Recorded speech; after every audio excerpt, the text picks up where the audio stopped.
Imagine being adored by millions online, only to abandon them forever. Believe it or not, many Roblox players spent years building up their name, only to vanish at the height of it all, and for reasons you might not expect. So, to find out why they did this and where they could be, we need to dive into their full stories one by one. Starting with Azu5573. An average kid who joined Roblox for the very first time, ready for the wonderful adventures that'll... what are you guys doing here? Oh my gosh, it's Azu! Azu, please friend me. No way I got in your server! No way, I met you. Hold up, why are you crowding this innocent player? Wait, what's that music? Well, I guess that explains it. Turns out this random kid is the billionth Roblox user, which was pretty big for the entire community, and especially for Azu. Azu loved all the attention she was getting. Well, at least for the time being. After a while, she noticed how valuable her account truly was. Literally a once-in-a-lifetime chance. She couldn't possibly let anyone ruin it. So to be safe, she cleared her friends list. But despite that, players still kept pestering her for obvious reasons. I no longer be accepting friends. At all. Yeah, surely your sacred account will be safe now. Right? Well, even with this warning, a player somehow stalked Azu in a game and filmed it. Except she was acting a little bit off. I have to tell you something depressing. Don't say this to anyone. It's time to investigate. The video's title says Azu got password guessed, a form of getting hacked. Her worst fear. That's a pretty bold claim, so we need at least 2 pieces of evidence. After she acted weird, Azu, or who we think is Azu, was asked, "How'd you get into the account?" and answered with, I just got the password. So someone may have guessed her password and logged into the account. So, you're not the real Azu? I hate to say it, but she could have been hacked by someone who's jealous. But, at the same time, she could have easily lied to get people away from her. She did want to protect her account. I mean, that's something a normal kid would do, right? Well, we're forgetting a major piece of the puzzle. Her Roblox game, or her home as she says. In this game, you would expect something normal, considering she's an average player. I think. But if we join her game for 10 seconds... Yeah, this doesn't match up. Yeah, I'm out. With all this evidence, it's safe to say she just got hacked. But strangely enough, the creepy game was made on the exact day she joined Roblox. This may seem small, but it makes the story a lot darker. You see, if she was acting normal the entire time, how can she possibly make a game this scary right when she joined? This could mean one of 2 things. Either 1, Azu is a pretty disturbing kid. Okay, probably not.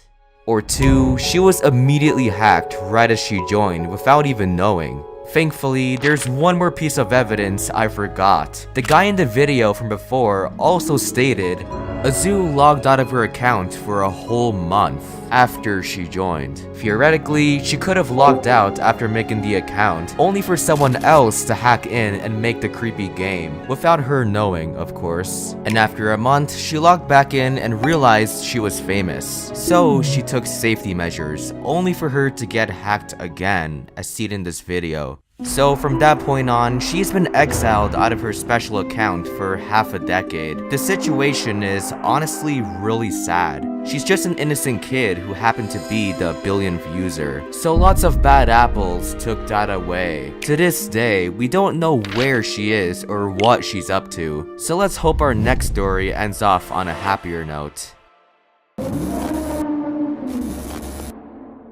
Unlike Azu, Ripple didn't join as some legendary player with everyone crowding him. In fact, he joined in 2008, one of Roblox's deadest times. But for Ripple, Roblox was a sandbox game, a canvas for creativity, and he wouldn't let his time stop him from creating something great. So with the help of his loyal brother, they began to work on game after game, with the goal of making something out of this small platform. But since it was 2009, none of them really surfaced. However, that's when an idea hit him. What if I took inspiration from a bigger game than Roblox? This is the PS1, a legendary game console with one of its biggest games being Destruction Derby, which he was a pretty big fan of. With this fun idea, Ripple morphed it into a brand new game, ROBLOX Derby. The game was simple. You spawn with a car, and your only goal is to crash into as many people as possible. This gives you points to level up your car. For legal reasons, I must clarify that this isn't Roblox. Well, for some odd reason, players found satisfaction out of vehicular assault, I have a bulldozer!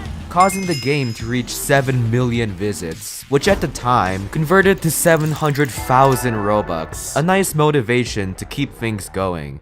By doing something that works and something you love, you're destined to succeed as long as you keep going at it. But as time went on, he noticed that other games beat him in competition.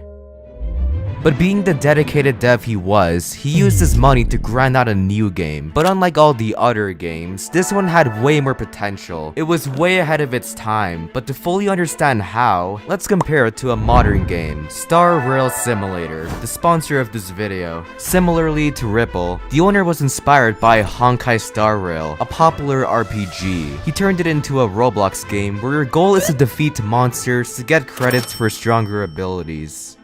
And as for Ripple, he was inspired by every Roblox game, so we combined them all into one big idea which no one has ever thought of. Ripple minigames. How this game works is you and your friends are selected to play a random minigame with its own special game mode and vibe. Likewise, Star Rail Simulator is split into two main areas, each with their own vibes. And on top of that, a boss. Beating them gives you rewards to proceed to the next world. It's a clever parody of the actual game, so right off the bat, fans of Honkai flock to the game's release. But as for Ripple, with over 30 minigames, it's not a surprise that the game quickly did numbers. The games were all simple, so people outside of Roblox noticed it, and especially Roblox himself, which you'll see why it's important. But back to our modern game. Unlike most simulators, the game has an event every 10 minutes, spawning a server boss that everyone has to defeat with the help of Sparkle, Pom Pom, Black Swan, March 7th, and Blade.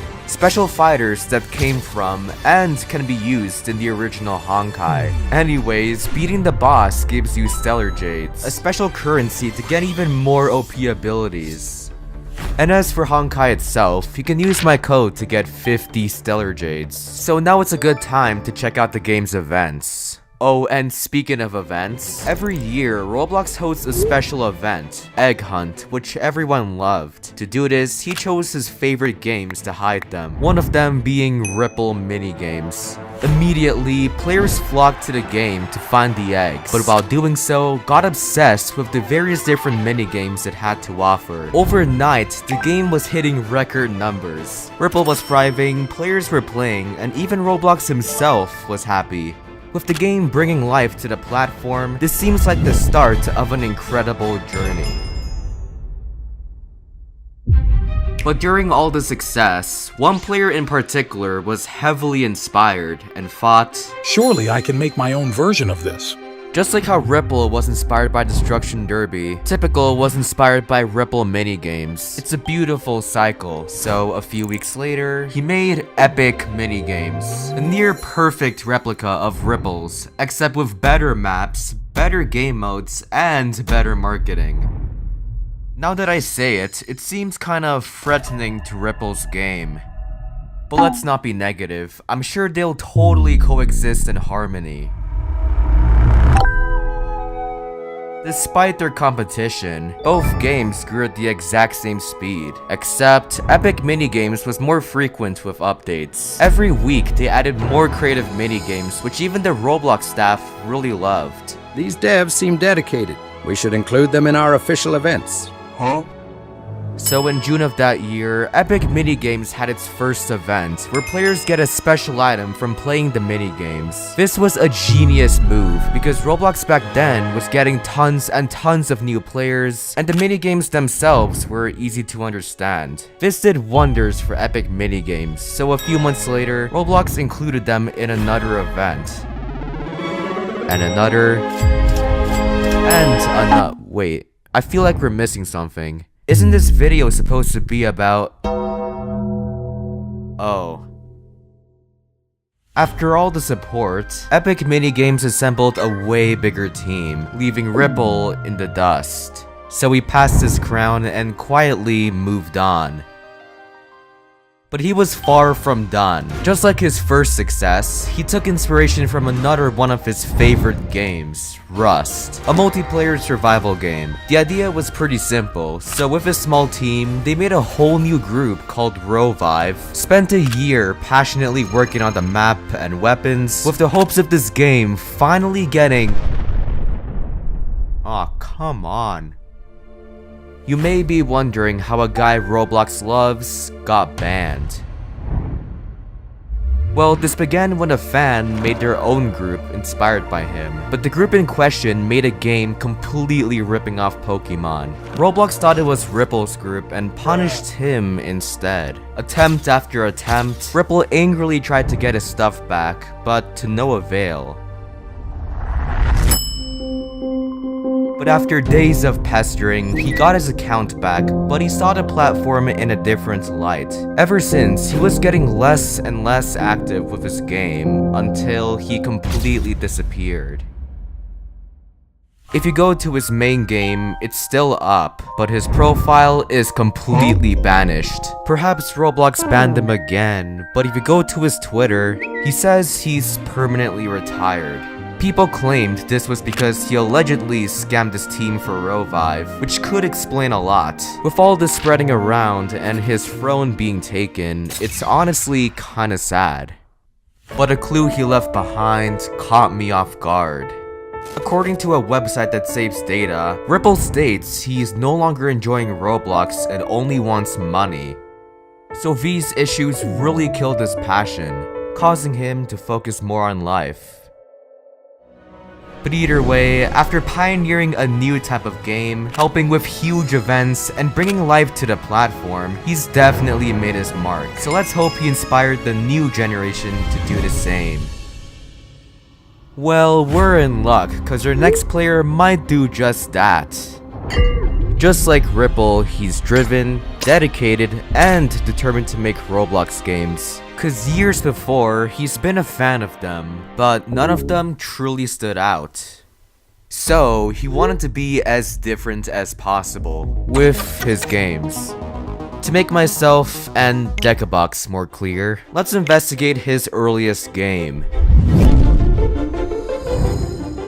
The game was simple. You can morph into a baby, teen, adult, then do whatever your heart tells you to. What can possibly go wrong? On the surface, this seems like another plain, boring roleplay game. But didn't you just say he's different? Quiet. Cause here's where the twist comes in. Unlike most of these devs, Decabox was brave enough to give another player, Albert, admin, who just so happens to be the biggest Roblox YouTuber. With this special power, Albert used it to do some pretty nice things. I just want to break the server for them because I don't think they should be playing right now. Okay, maybe not so nice. But with the game's nonchalant nature and Albert's excessive trolling, players were on the edge of their seats. He also added a game pass for admin commands, and as Decabox expected, his viewers crowded the game. Quickly, his basic roleplay game became a haven for experiments, like griefing, spying, and abusing. Just die, dude. But it's all in good